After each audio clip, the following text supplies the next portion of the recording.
කුඩම්මාගේ නපුරුකම.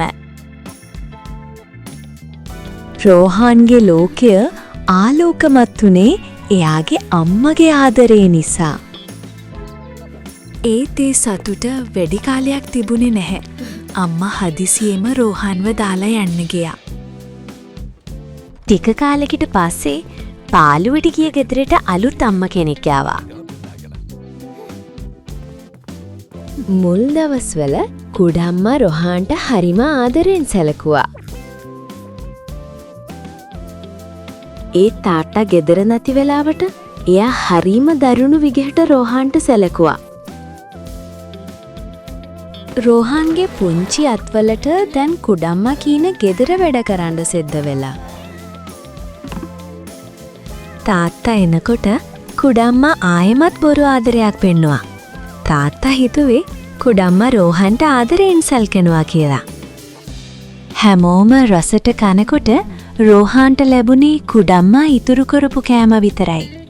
කුඩම්මාට තියෙන බය නිසා රෝහන් ඒවා ආහාරයට ගත්තේ හරිම බයෙන්.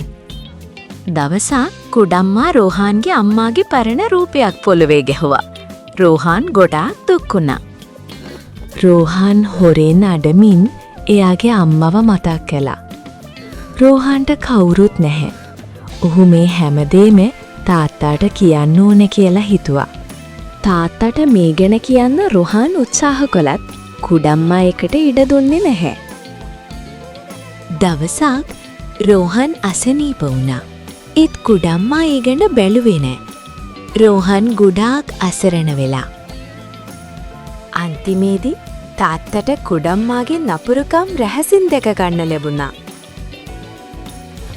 තාත්තා එදා කුඩම්මාව ගෙදරින් පන්න දැම්මා.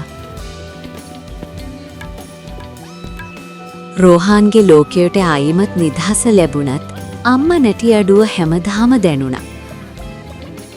යාළුවනේ, අද වීඩියෝ එක කොහොමද? ලස්සනයි නේද? ඉතින් මේ වගේ තවත් ලස්සන කතන්දර අහන්න සින්දු කියන්න අපේ channel එකට එකතු වෙන්න.